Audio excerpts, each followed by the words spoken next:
Hi everyone again, and welcome to GreenSQL September's webinar regarding best practices in securing your database from unauthorized internal access. I would like to thank each and every one of you for joining us today, and we'll start. So even though this is something that we're repeating almost in every session that we give, it's important to understand that today, without a doubt, that the #1 global security challenge today is information theft. If in the past it was about network security or about the fear of access of endpoint security, which is still a major fear, the thing is that people are starting to understand that eventually the entire targeted attacks are in order to get the information from your database. So this slide is kind of full, but just to sum it up, to understand how huge industry is data theft, it got to the point that 2 years ago, FBI have named that data theft is a bigger criminal industry than drugs trading. This is how big it is. And as time passes, we see it getting worse and worse. And this brings us directly in order to understand the threat actors and the threat vectors. The threat actors mean who is the source who's trying to get to your information. It can be activists in order to put some shame on your company. It can be foreign intelligence. It can be criminal elements, and sometimes even terrorist acts in order to get to your information. The threat vector, it can be any part of your system. It can be any computer. It can be any server. It can be any network element. It can be any part. Eventually, it doesn't matter what is the threat vector or who is the threat actor. The target eventually is to get the information from your computer and from your database. And the focus when it gets to cyber attacks, it's most of the time divided between two main areas. Targeted attacks that are attacking the endpoint, the user itself, the user experience, which can be your user browsers, it can be your user PCs, it can be your user PDA. It can be any smartphone device, because eventually smartphone is the computer. And as time passes, we'll see more and more usage with tablets and smartphones in order to access the sensitive information inside the network. And the other focus is systems, which means it's not only the obvious system of servers and computers. Today, we don't take into considerations many times that printers are computers. You know, printer, you plug it into your network, it got a management interface, mostly based on a web, or on a web-based access. It's got a queue management, it's got memory because it can hold multiple print pools, and eventually it's a full computer. So when cyber attacks are targeting in order to get your information, they will attack the point that you don't take into consideration, which can actually be your printer. It can be any black box approach. It can be the small device that you plug in next to your door in order to see who's getting into the office, because this also got a network cable and an operating system. Attacking your server that got probably an antivirus, maybe a host-based intrusion prevention system, all the Windows updates, and so on, hardening, it will be much harder than attacking the printer that most of us don't have the option to harden the printer configuration or even install any part of a security solution.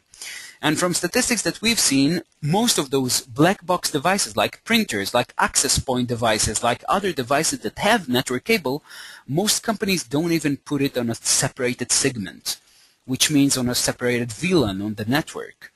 So this is something that also have to be taken into consideration. This entire thing about hack, it means there is a full threat economy.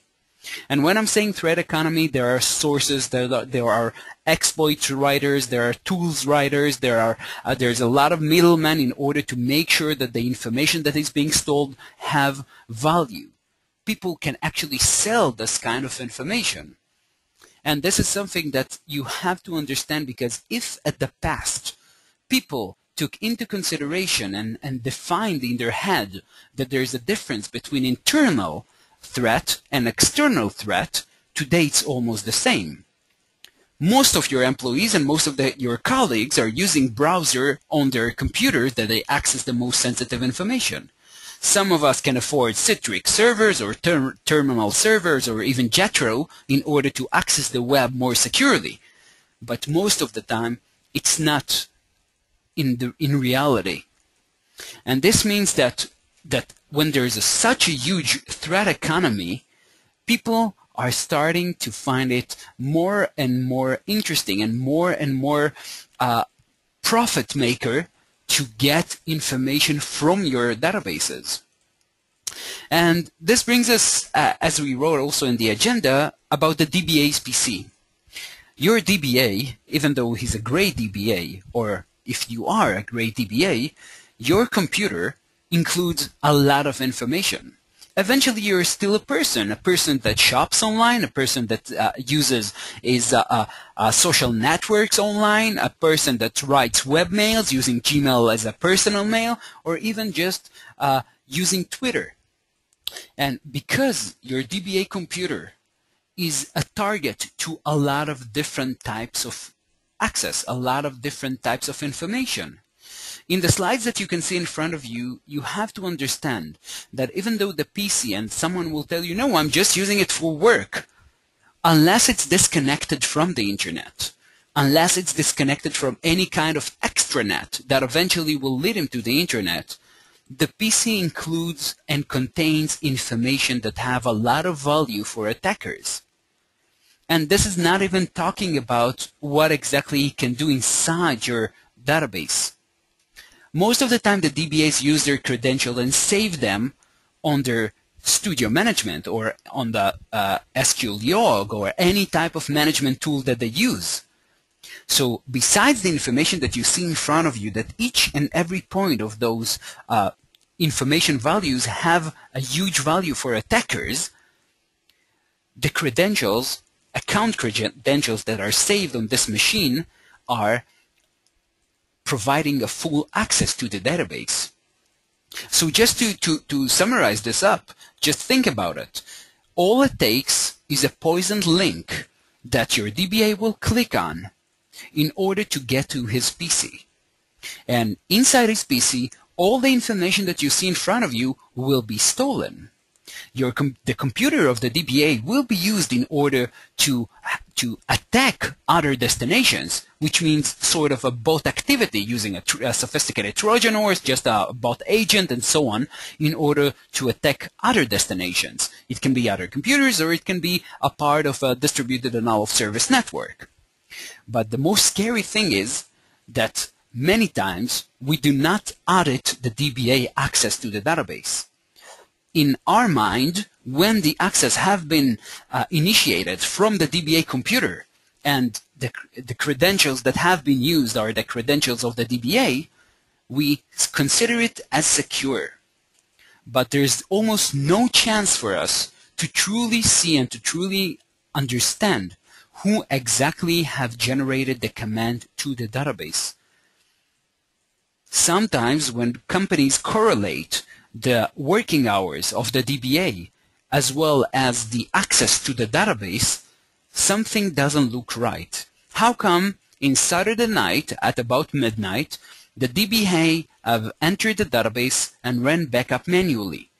Or the DBA have accessed the database in order to retrieve sensitive information from the database?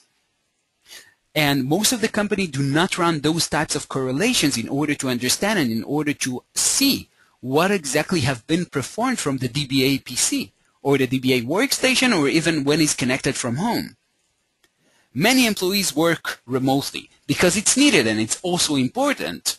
But when the computer that is being used to download movies or to access multiple online gaming website or gambling website that some of them might be infected as well, when this computer have the option to access the database remotely, in most cases, those credentials are stolen. And someone already have an IP address or a domain name of your database server, as well as the credentials that have been used to perform those type of activities, and this type of information is actually being stolen. And this brings us the first tier that we have to take into consideration in order to truly control the unauthorized access is to understand that the source, which means the computer of the DBA, using his credentials, sometimes are not being used by the real DBA that we trust. Or sometimes the credentials that we provided to our outsourced consultant are not being used by the real consultant only because someone stole those credentials and have an agent or a Trojan horse or a botnet agents running on this computer. And this is something that we have to take into consideration more than once. And this brings us to the other P tier, the database itself. Today's database applications are extremely sophisticated. They have their own thread schedule. They have their own I/O manager. They manage the memory by themselves. They do, actually, to be honest, when you take a look at the next generation databases like Microsoft SQL, or goes without saying Oracle or other high-end databases, you see that it doesn't even make sense to run it on an operating system. Because most of the actions that usually is being delivered by the operating system is being performed by the database application. But it doesn't matter which type of database application we use, and it doesn't matter how sophisticated the structure of our database, and how sophisticated we've made it work, and how quickly it's running, and how intelligently it's been designed. Eventually, we are still talking about an application that runs on an operating system. And this brings us to the other end in order for us to see and understand what is the attackability surface. Many times this kind of definition doesn't make sense to people because they say, wait, it's a database. Yes, it's a database, but this database is an application. And the application is running over an operating system. Even if I'm monitoring the SQL server logs and I'm seeing each and every command, I will never be able to see if someone have just copied the SQL server files. And this is something that people have to understand, the attackability surface of the system. It doesn't matter which system we're talking about. It's mostly matter that we have to take into consideration that there's an operating system running an application. If I will not try to see the bigger picture and understand all the components that are running, I will not be able to truly control unauthorized access. Because unauthorized access to the database, it doesn't only mean that someone will use the credentials that I created for him. It means the end result, which means that someone will steal the information from your database. That's why you have to take a look from a higher floor to see the full picture. Because just for example, even if we'll talk about Microsoft SQL Server, when my Microsoft SQL Server run on a Windows Server operating system, any part of those attacked vectors that you see in front of you, which means any part of the problems that can be security issues with any part of the system components, and not even mentioning third-party application that every company runs on their servers, can lead to a full unauthorized access to the information that I stored inside my database. And just to try to give you a better understanding what exactly I'm talking about, most of the attacks on SQL Server 2012 are not even attacking the database server itself. They're attacking misconfiguration of operating system, security issues that are part of a third-party application running on the database server itself, and also issues with the networking. Networking protocols that you can easily be man-in-the-middle. Encryption, encrypted, unencrypted, it's not the point right now. But the things that you have to take into consideration is when the database application is running on an operating system, how secure is the operating system? Maybe I've hardened my database application. Maybe I've hardened the credentials. Maybe I'm even using a two-factor authentication in order to access my database, which is great and it's important.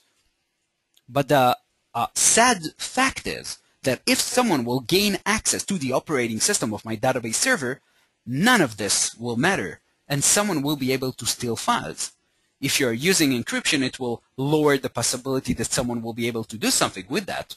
But without file-level encryption and file system encryption level, someone will be able to just grab and steal those files and get the entire information that is available in your database.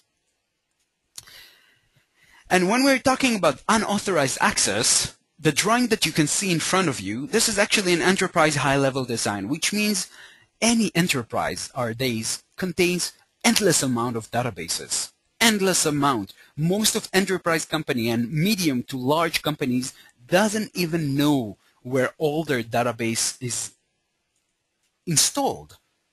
Because many times when a big company, an enterprise company, buys a solution, they don't even know which databases are running at the backend. And I will give you an example.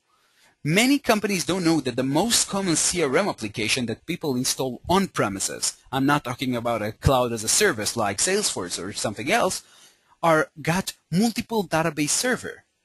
The main database server, you can configure it to work with Oracle or to work with Microsoft SQL Server or even with Sybase. But besides the main database that you store all your logs, reporting, and all this information, you have additional small MySQL running at the backend. And by the vendor itself clears that the database is being used only for internal configuration. But this internal configuration contains extremely sensitive information regarding your system.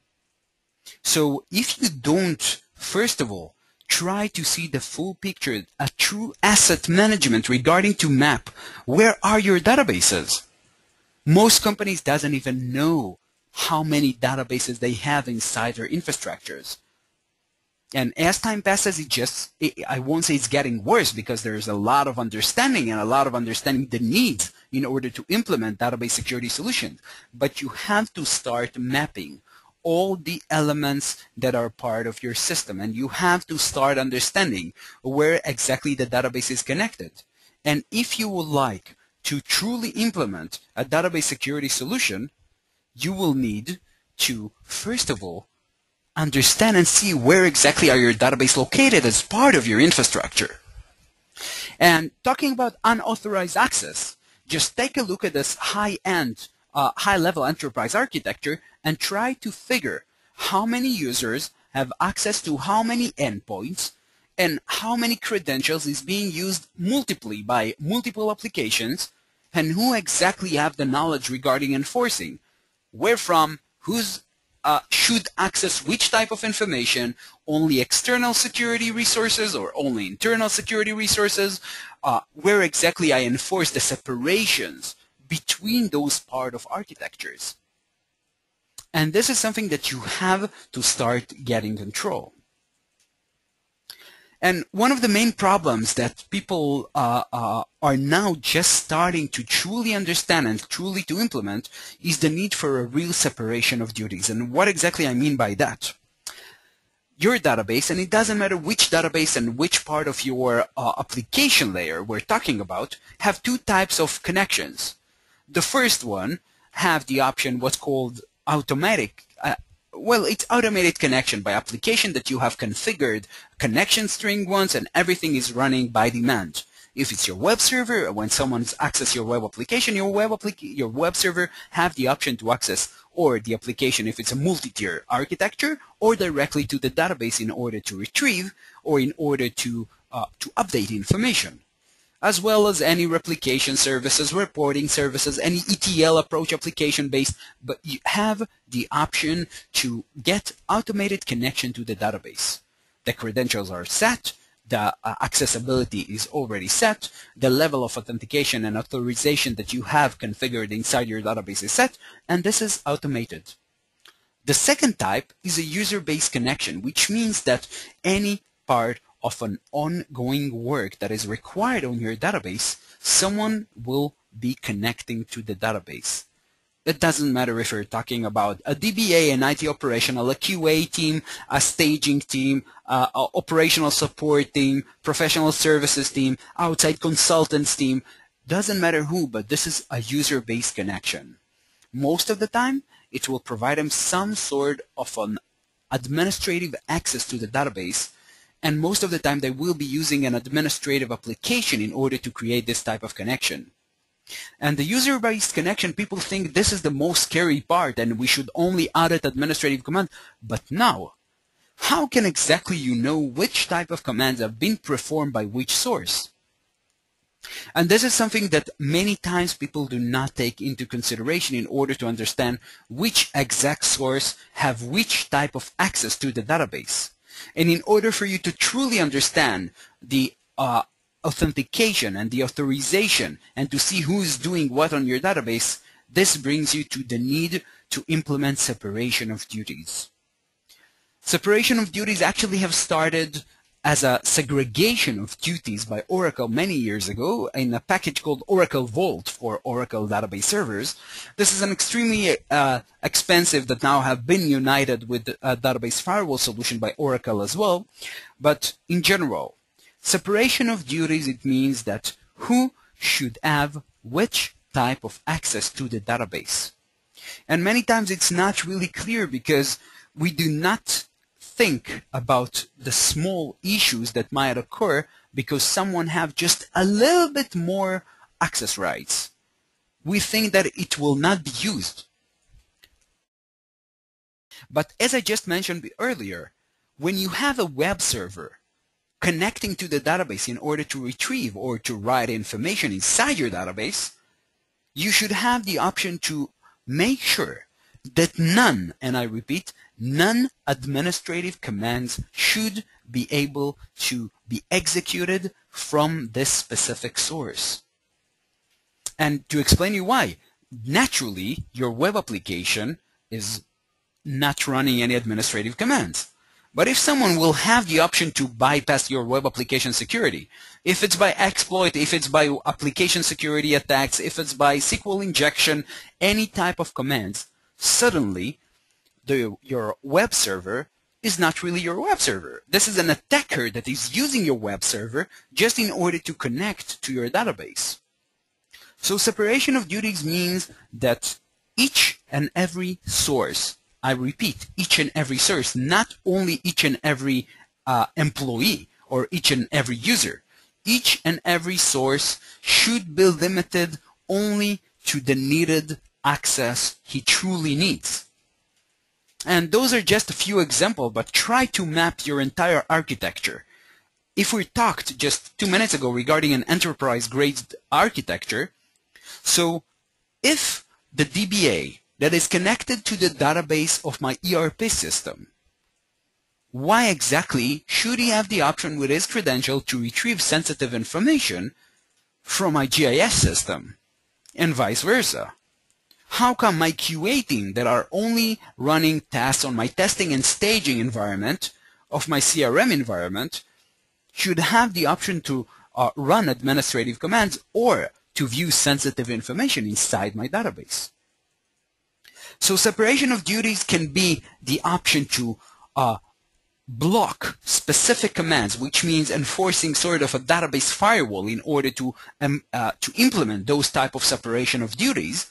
But it can also mean that you would like to mask sensitive information, to make it not visible to a specific source. If it's my outsourced DBA services that are connecting remotely in order to see sensitive information inside the database, or is it to my training division that have the option to access my database, but I never want them to have the option to view sensitive information, which means it can be my customer information, my financial information, and so on and so on. So this is something that you have to take into consideration on a daily basis. We just talked a little bit about understanding the need or which levels we have to enforce in order to increase our security. But it's really important to understand that the scope comes from the bottom until the upper level. And in order for us to truly secure and to truly enforce unauthorized access to the database that no one should have the option, this is a multi-layer work. Not only in order to secure the endpoints inside our network, not only to enforce a network firewall policies, not only to enforce operating system security on the database server or multiple servers that might be used in order to bypass to additional servers, but also it's a work in the file system and also the database itself. the information stored inside my database, the validation of each and every stored procedure that is running inside my database to see who can truly access the sensitive information, who can truly run administrative commands inside my database. And the scope of a database security solution that will assist you to enforce the policies that you're interested have to work on multiple layers. Those are just a few highlights from the passing year, and the passing year people were sure that with multiple security solutions things will just get better. But the thing is, those are just a few highlights. It's not getting any better. And almost on a daily basis you can hear about new targeted companies that information have been stolen from them. And in 99% of those attacks, we are talking about database-based attacks and database information stolen from the databases. So taking control of unauthorized access is not only in order to make sure that my DBA doesn't see sensitive information or is unable to steal this type of sensitive information, but it's also to make sure that if someone found a vulnerable vector in order to gain access inside my architecture, I should have the option to truly avoid those type of news alerts that my company and the information that was stolen from my company is public now. It doesn't matter, by the way, who is the threat actor that have generated this type of attack. So as you already know, that hackers have become professional and it's now a real deal. And information can be purchased online. Even if you will go and search by yourself that sensitive information that you would like to purchase, you can actually buy any part. And the right table that you can see in front of you, by the way, this is just lists that you can find and buy online of any American or Canadian citizen. And those are just a few lists that we have found, but there are plenty more. And all this information that people are selling is being stolen from your databases. And this brings us to what exactly in Green SQL, what we offer. And I'm not going to make it a full marketing presentation, don't you worry, okay? I'm going to leave at least half of this time in order to answer any questions you might have. But we offer multiple layer security solution. We are talking about an all-in-one approach that provides you all your database security needs, database auditing needs, database performance as part of security, as well as database masking needs. And Green SQL works as a reverse proxy. As you remember, we talked before regarding what's called reducing the attackability surface of a database. So using Green SQL, the entire approach is that no one should even know where's the IP address of your databases. Which means the DBAs are connecting through Green SQL, the web servers, the application, the internal solutions are connecting through Green SQL.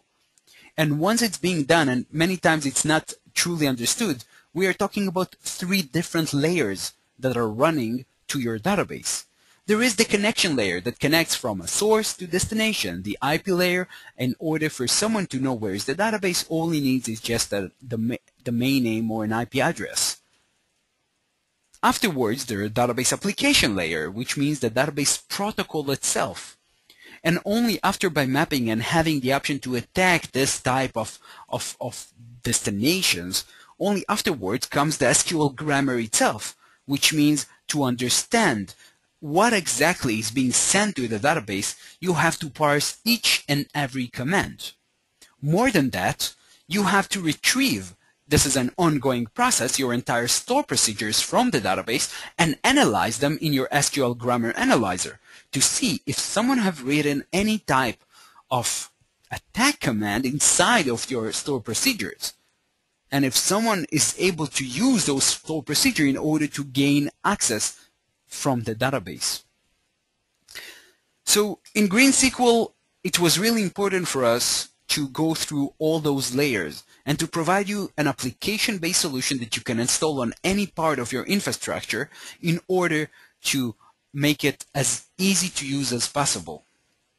And just in one slide, the entire feature set that we provide when it comes to database security in order to detect and block SQL injection attacks at the database layer, separation of duties, database firewall, intrusion detection and prevention. When it comes to auditing, in order to comply with regulations, you have the option to audit administrative commands as well as to audit access to sensitive information. You have the option to have advanced auditing, which means a clear before and after of any change inside the database. You have the option to manage those types of access to the database. When it comes to masking, you have the option to dynamically mask any sensitive information that is being retrieved from the database. And you have the option to do it as easy as 1, 2, 3. Seriously, the entire configuration of the entire options that you see in front of you takes less than half an hour to configure everything that you see in front of you. Many times today, we get a lot of questions regarding cloud databases. So it's important, first of all, to divide the types of cloud databases, because many times customers just purchase a VPS, a virtual private system that runs on a cloud provider, and install their own database. Even if you've installed your own database server and you are not using a database as a service, you still have to make sure that you secure this type of source and this type of access. The database can run in multiple levels. Database as a service, database runs on a specific virtual server, or database running on one virtual server that includes everything, the application, the database, and so on and so on.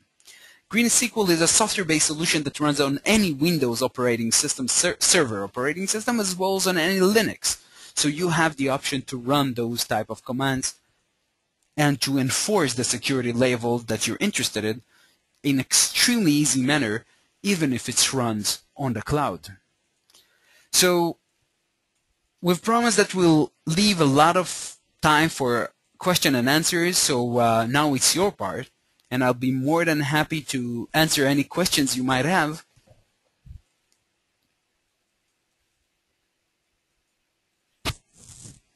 By the way, even if you don't feel comfortable enough to ask any questions right now that I will answer online, you can also write us to support@greensql.com or to info@greensql.com, and we'll be more than happy to answer any questions.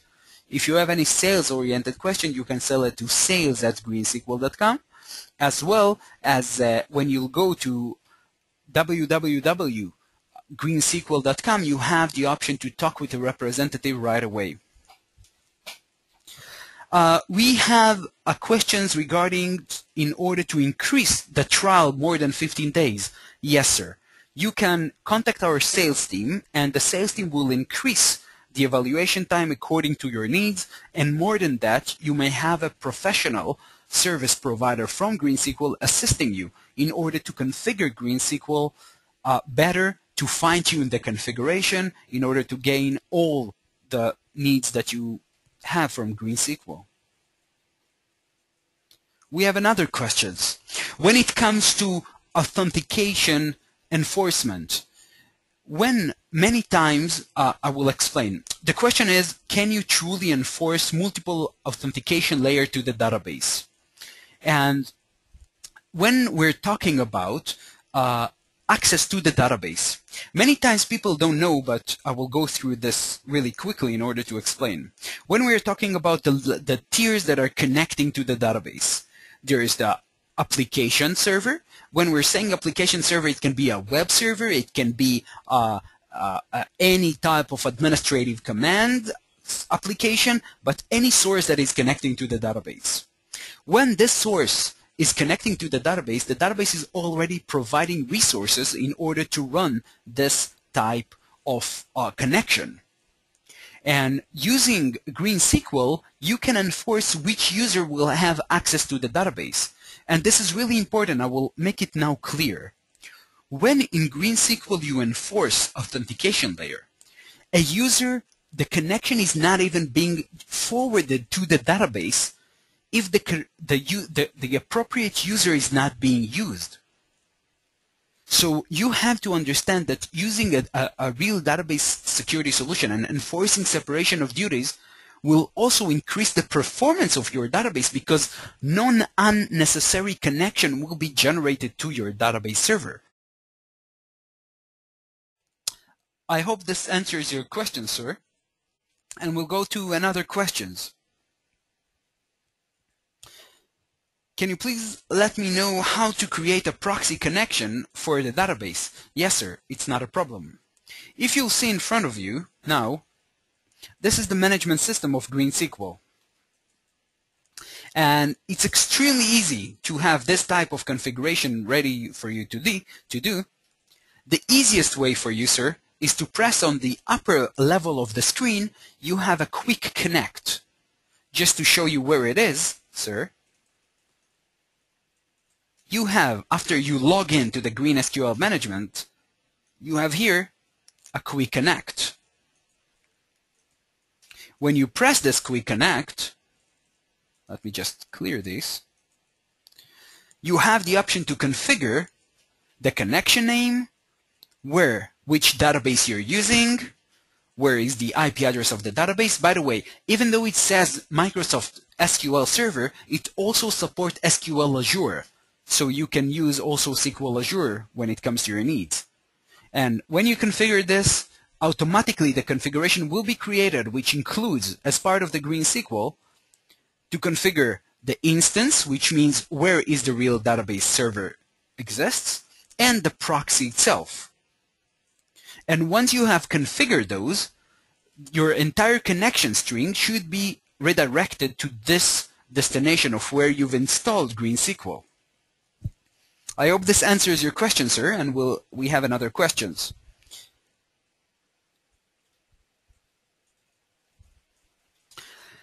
There's a question regarding the option. Is there an option to control the database changes workflow? For example, testing, staging, and production. Sir, for one of our biggest customers so far, we have written a side tool. And this side tool provides the option to synchronize multiple GreenSQL installation configuration when it comes to multi-tier environments like testing, staging, and production. If you'll contact our support, we can have a one-on-one session with you, sir, in order to explain you how you can get this tool that we've written. And this tool provides you the option to have a multi-tier infrastructure. So only once configuration have been approved in the testing environment, it will be replicated to the staging environment. And only once it's been approved in the staging environment, the configuration can go to the production layer. And the changes workflow, it's most of the time recommended to use multiple installations. So if you'll contact our support, a pre-sale representative or even a post-sale from our support team will contact you and will explain you how to use this. I have another question. Can we install an agent on each database, then installing GreenSQL on the server itself? If yes, does such agent blocks any bypass access to the database from local connected admins? Okay, so this is a good question. In GreenSQL, we have written an SQL agent that runs on the database server itself. It's not released yet, but now it's in the final beta testing, and we'll be more than happy to provide it as a beta testing in order to help you have this type of needs. The SQL agents connects with the GreenSQL installation that you can install on any part of your architecture, and will provide you the option to make sure that if any admin is connected directly to the databases, you will be able to audit any unauthorized access, even if someone is able to bypass the GreenSQL proxy.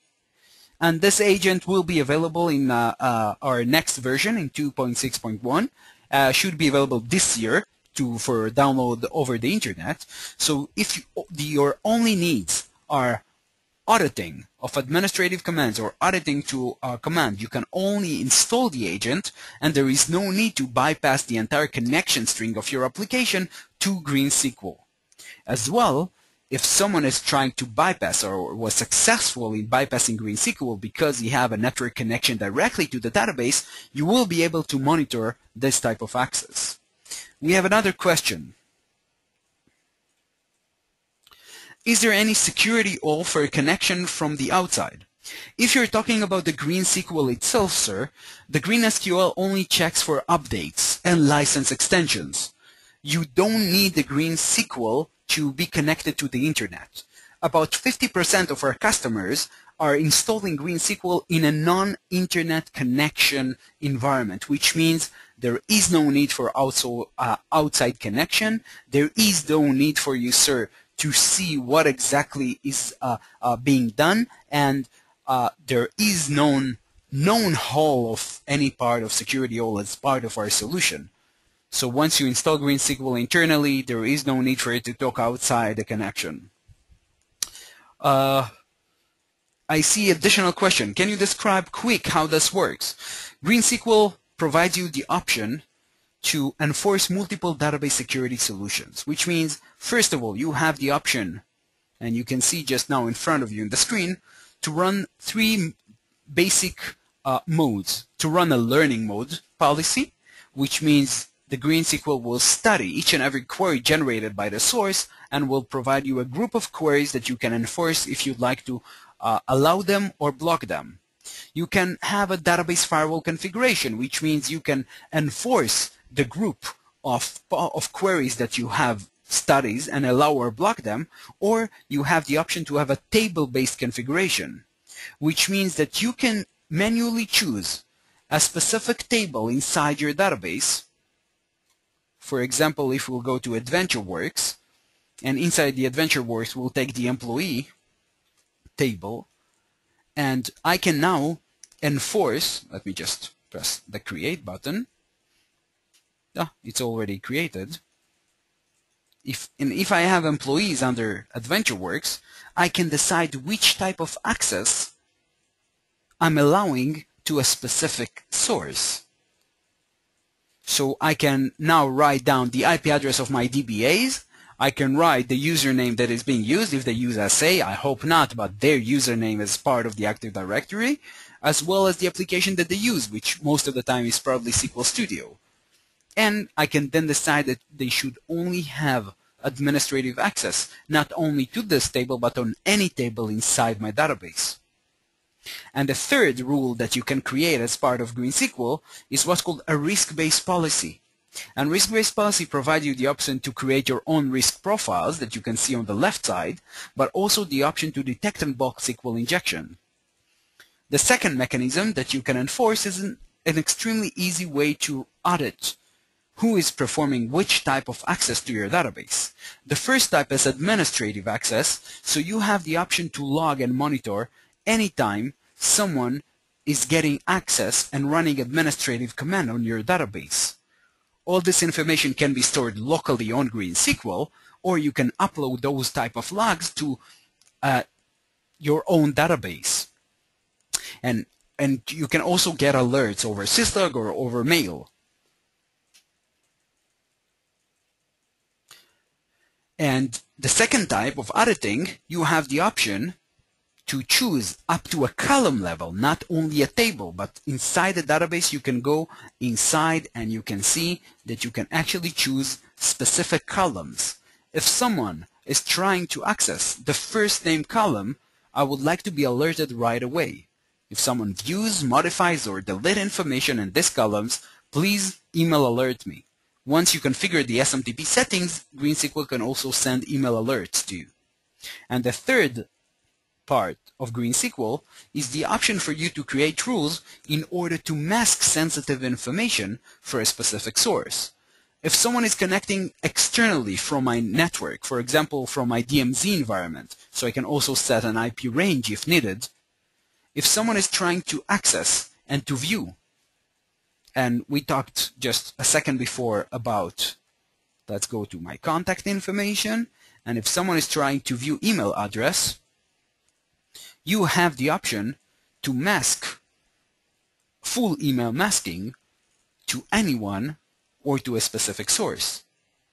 The way that the masking works, this is a real-time dynamic data masking, which means that the source will generate a query to retrieve the information, but the query will be rewritten by GreenSQL and will include the transformation function inside a query. So the sensitive information will never leave the database. And with all those data masking, activity monitoring, and database security options, you have as well the basic options in order to log, generate reports, and so on and so on.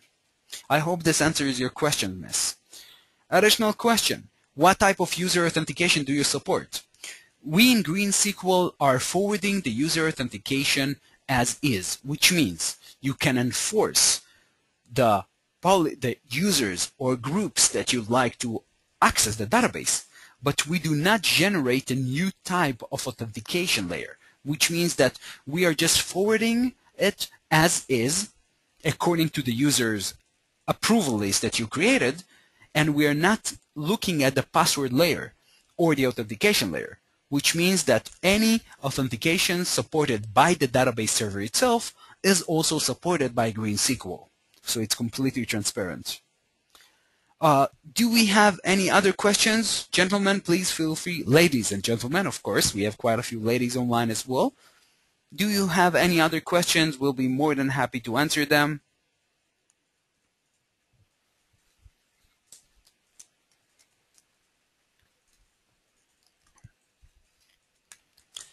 Well, if I've answered all your questions, so that's wonderful.